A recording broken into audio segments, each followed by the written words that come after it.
အားလုံးပဲမင်္ဂလာပါရှိတဲ့ဘက်ကကလေးတွေကြောင့်အတာနဲ့ပတ်သက်ပြီးပြောပြပေးပြီဆိုတော့ဒီတစ်ဘက်ကစီထိုးတာအကြောင်းလေးကိုပြောပြပေးမယ်နော်ချက်ကလေးလည်းထောက်ပါတယ်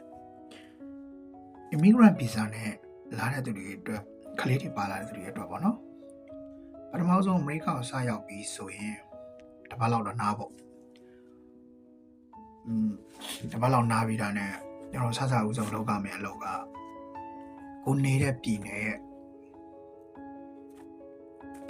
Paris Center ကိုသွားပြီးတော့ကြောင်းအချက်မှာလည်းပြောရတယ်။ကြောင်းအချက်နဲ့လို့ပြောလိုက်ဆိုရင်သူတို့ကဘာတွေတောင်းမလဲဆိုတော့ကျွန်တော် ID တို့ social တို့ပေါ့။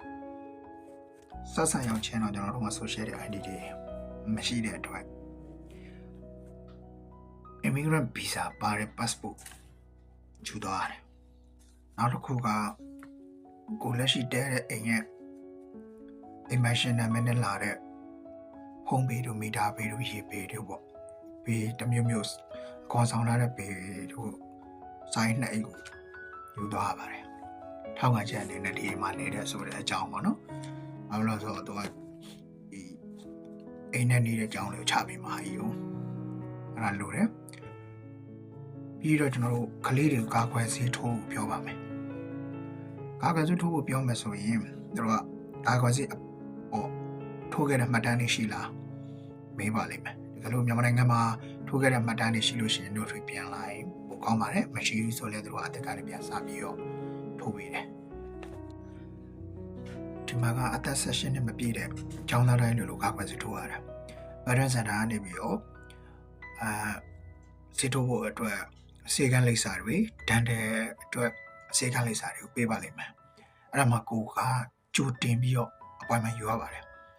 ပေါ်မှန်ကလည်းချက်ချင်းမရတဲ့အတွက် appointment date ကိုစောင့်ရတယ်နော်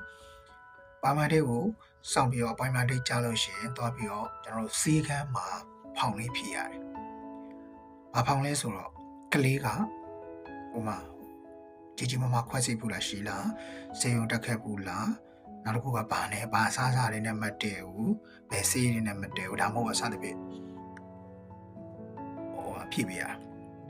အဲ့ဒါမှကျွန်တော်တို့သတိထားရမယ်တစ်ချက်ကကလေးရဲ့နာမည်ဆိုတာကဒီမှာကfirst name မကျဲ last name ဆိုပြီးလာတယ်အဲ့ဒါကိုနာမည်တို့မွေးတက်တဲ့တို့ကမှန်ကန်ဖြည့်ပေးရတယ်သူတို့စလစ်ထုတ်ပြီးတာနဲ့ပြန်စစ်နာမည်တွေfirst name မကျဲ last name ပြီးတော့မွေးနေ့တွေပြန်စစ်ပါဘာလို့လဲဆိုတော့ခဏ